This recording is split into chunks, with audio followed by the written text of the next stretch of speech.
حج کا جو بنیادی رکن ہے، بنیادی رکن وہ جسے کہا جاتا ہے رکن اعظم، سب سے بڑا رکن، اس لیے کہ اس رکن کی ادائیگی ہر حاجی کے لیے افعال حج کی تکمیل کی بنیادی شرط ہے۔ اگر خدا نہ خواستہ کوئی حاجی اس رکن سے یعنی وقوف عرفہ سے محروم ہو گیا تو باقی سارے کے سارے افعال ادا کرنے کے باوجود اس کا حج مکمل نہیں ہوگا۔ اور وہ رکن اعظم ہے جو ذوالحجہ کی 9 تاریخ کو میدان عرفات میں ادا کیا جاتا ہے۔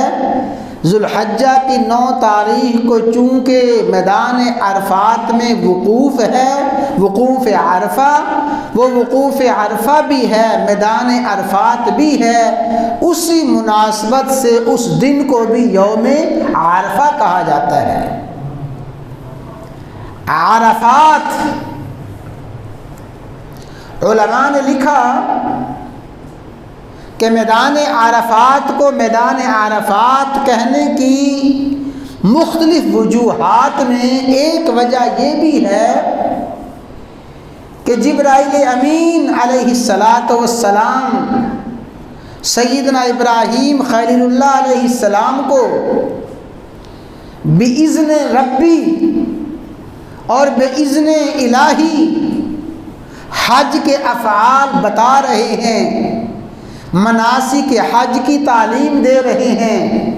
ابراہیم حج میں یہ کام کرنا ہے، حج کا رکن یہ ہے، سارے مناسک حج کی تعلیم دے کے جب میدان عرفات میں ابراہیم خلیل اللہ علیہ السلام اور جبرائیل امین پہنچے اور وہاں پہ آ کے سارے افعال حج کی تعلیم مکمل ہو گئی تو پھر جبرائیل امین نے پوچھا حل عرفت، اے خلیل کیا آپ نے افعال حج کو پہچان لیا ہے، افعال حج کو جان لیا ہے؟ فرمایا ہاں میں نے افعال حج کو پہچان لیا، جان لیا۔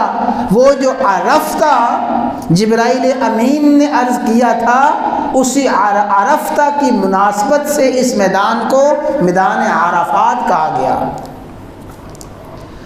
اور دوسری وجہ یہ لکھی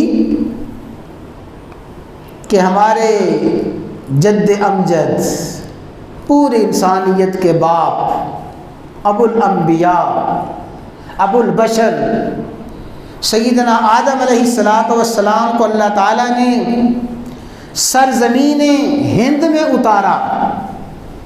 جب جنت سے نزول ہوا تو سرزمین ہند میں اتارا گیا اور ہماری ماں سیدہ حوا کو مشہور شہر جدہ میں اتارا گیا۔ یہ جدہ میں ہیں اور حضرت آدم علیہ السلام ہندوستان کی سرزمین پہ اتارے گئے۔ پھر دونوں کا سفر شروع ہوا، کتنے راستے طے کیے، کیا حالات پیش آئے، کتنا عرصہ گزرا، مائی بابا کی جدائی میں کتنے سال گزرے، کیا احوال پیش آئے، اللہ عالم، اللہ ہی ان کی حقیقت کو بہتر جانتے ہیں۔ آج بھی جدہ شہر میں ایک مقبرہ ہے، قبرستان، اس مقبرہ کا نام ہی ہے مقبرہ حوا، سیدہ حوا علیہ السلام کی قبر مبارک، اور سیدہ حوا کا جہاں پہ وجود ہے اللہ تعالیٰ نے ہمیں بھی موقع دیا، ہم بھی اس مقبرہ حوا میں ایک مرتبہ حاضر ہوئے۔ وہاں ایک بہت بڑی قبر ہے، اس کو بتایا جاتا ہے کہ یہ سیدہ حوا علیہ السلام کی قبر ہے۔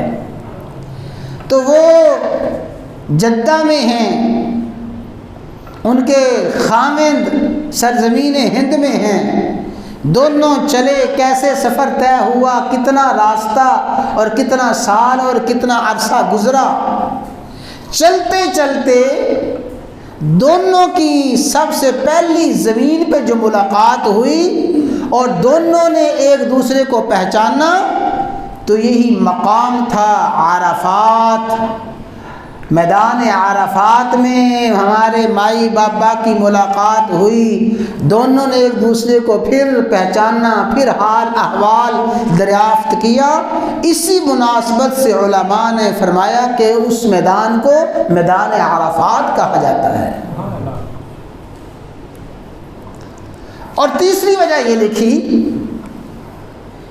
کہ میدان عرفات وہ میدان ہے جہاں ہر رنگ کا مسلمان پہنچتا ہے، ہر زبان کا مسلمان پہنچتا ہے، ہر علاقے کا، مختلف عادات والے، مختلف تہذیبوں والے اور مختلف رنگ و نسل والے وہاں پہ پہنچتے ہیں۔ لاکھوں مسلمان بیک وقت ہر رنگ و نسل کے وہاں پہ موجود ہوتے ہیں، پھر ایک دوسرے کو دیکھتے ہیں، یہ کالوں کا گروپ جا رہا ہے، یہ مصریوں کا گروپ جا رہا ہے، یہ سوڈانی جا رہی ہیں، حبشی جا رہی ہیں، یہ بنگلہ دیش کے مسلمان جا رہے ہیں، ہندوستان کے جا رہے ہیں، پاکستان کے فلاں بر اعظم کے فلاں بر اعظم کے، چونکہ دنیا بھر کے رنگ و نسل کے مسلمان ایک مقام پہ حاضر ہوتے ہیں، ایک دوسرے کو دیکھتے ہیں، ایک دوسرے کو پہچانتے ہیں، ایک دوسرے کے ساتھ تعارف ہوتا ہے، اس لیے اس میدان کو میدان عرفات کہا جاتا ہے۔